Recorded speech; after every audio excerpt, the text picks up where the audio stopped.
Estamos de volta para mais um bloco de discussão no nosso Direito e Literatura Especial. Estamos com Denis Rosenfeld. Um nome, Hannah Arendt. Lênio, eu gostaria de aproveitar o teu gancho, porque o filme da Hannah Arendt, sobre a Hannah Arendt, melhor, e entra em questão a questão do julgamento de Eichmann em Jerusalém, Sim. O Seu Cérebro Livre, deu, na época, discussões com Hans Jonas, e hoje a questão Ela se levou o maior recoloca. pau do Hans Jonas. Ele levou o maior pau. E eu acho que ela tem razão de ter levado o maior pau, certo? Deixa eu fazer 2 ou 3 observações.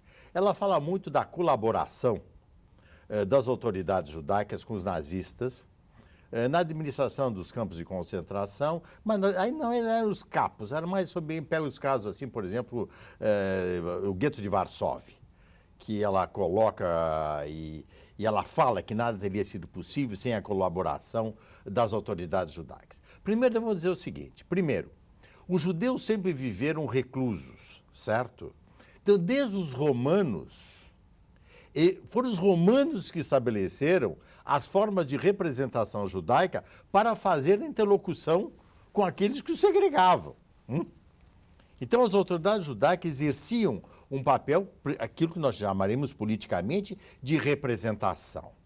Bom, o grande problema aí é o seguinte, aqueles que, entre aspas, colaboraram, é muito simples, ela, que é extremamente indulgente com Heidegger, que foi um nazista de carteirinha, ela acha que tudo o que ele fez é desculpável. Agora, aqueles que estavam procurando, na colaboração, entre aspas, preservar as crianças, preservar os jovens, entende? Esse ela começa a criticar? O que ela teria feito naquela situação? Tem um caso que é relatado pelo Facker, que é interessante, era um dirigente do gueto de Varsóvia, e ele ficou naquela situação que ele tinha que escolher aquelas pessoas que iam ser mandadas do gueto para os campos de concentração. Ele tinha que selecionar. Imagina uma pessoa nesse tipo de opção. Vai escolher sua família, seus vizinhos, seus afetos, seus desafetos. E tem um homem, que é Adam, o nome dele, Perskovsky, se eu estou bem lembrado, e ele se coloca a seguinte questão. Ele diz, eu tenho um limite. Mandar crianças para os campos de concentração. E ele trazia consigo uma bolsinha com cianureto. O dia que os nazistas deram essa ordem, ele se suicidou e anotou no seu livro. Agora imagina um homem numa situação trágica desse tipo.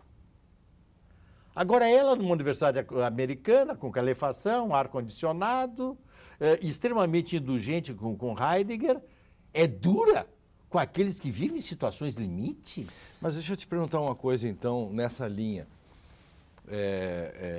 Brincando aqui, já que você está sendo duro com Heidegger, brincadeira. Não, mas eu topo, eu gosto de debate, eu não me recuso.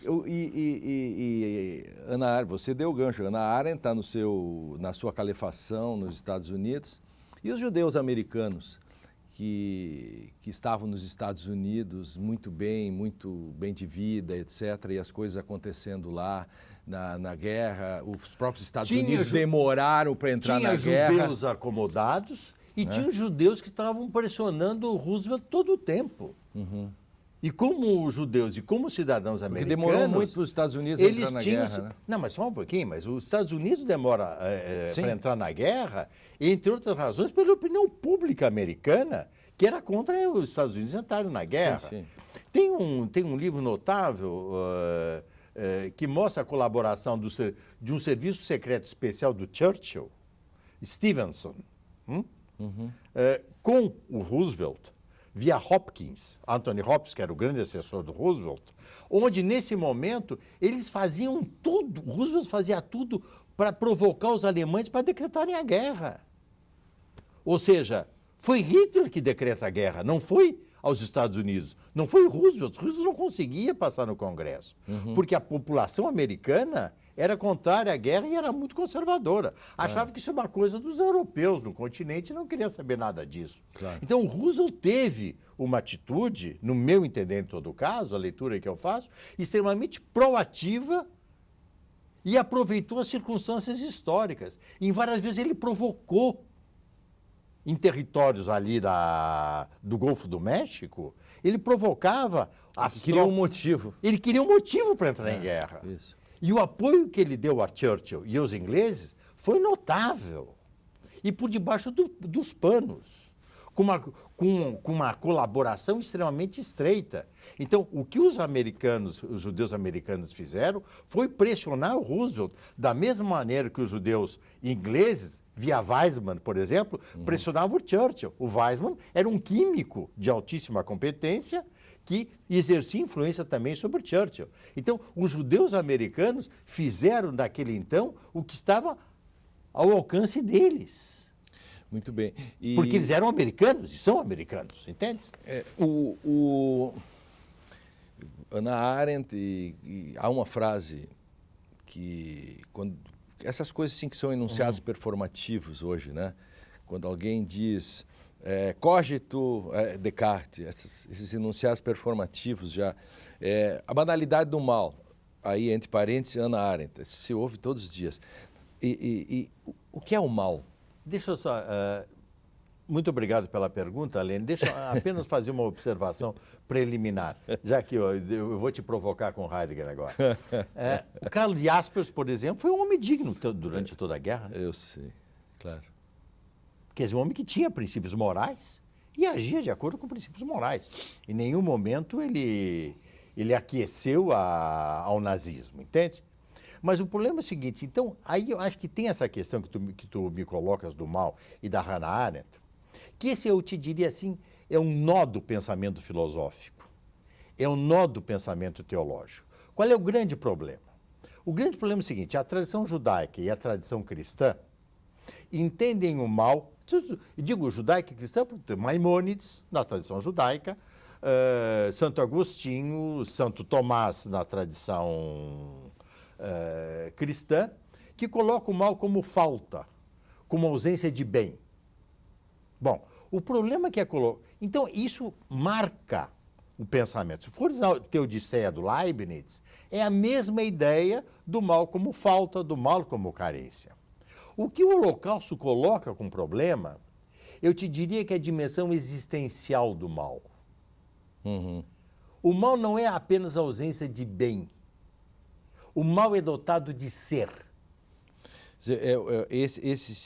Esse é um mal daqueles que se poderia chamar assim, se alguém que acredita em ontologias clássicas ou essencialistas, esse é um mal que tem uma essência. É um mal que tem essência. É isso. Que reside numa forma de ação humana. Mas o mal com essência. Isso. O mal com ser. Uhum. O mal com positividade, vamos dizer dessa maneira. Ele não é ausência. Isso. Ele não é apenas carência. Ele é ponto. Ele mesmo. Ele é ponto. Uhum. Entende? Porque tu pega a tradição clássica, teológica e filosófica. O mal é sempre transgressão. Sim, porque é uma questão imputacional. É questão... É o oposto ao bem. Exatamente. Tu aceitas a lei moral e tu dizes que o mal é a transgressão da lei moral, não seguir a lei moral, a desobediência à lei moral. Agora, fenômenos como o Holocausto colocam, Auschwitz, colocam outro tipo de questão. Claro. Ou seja, é o mal pelo mal. Se nós pegarmos assim para o nosso telespectador, Denis, aproveitando isso, brilhante essa questão.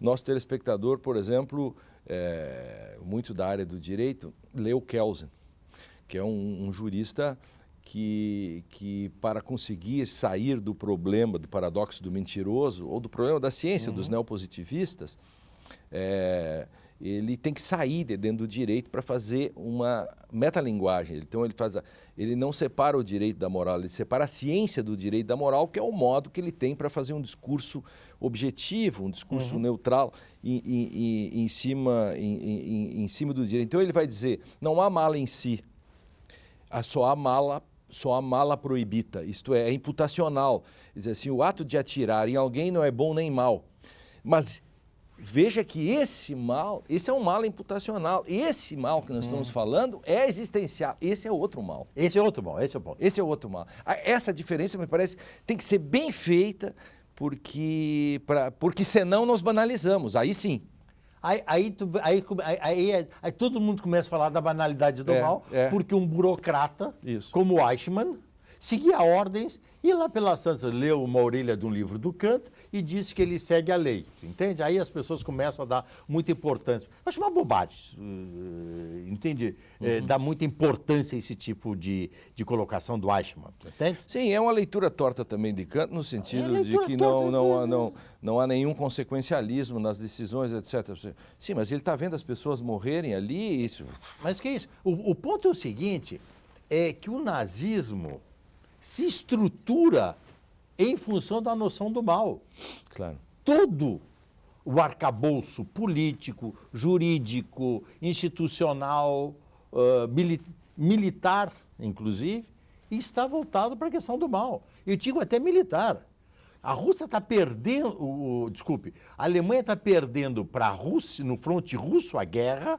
Eles precisam de trens e o Eichmann dá ordens que os trens devem ser usados para deportar judeus para os campos de concentração. Quer dizer, os generais alemães lutando no fronte, com carência logística, devem se orientar como?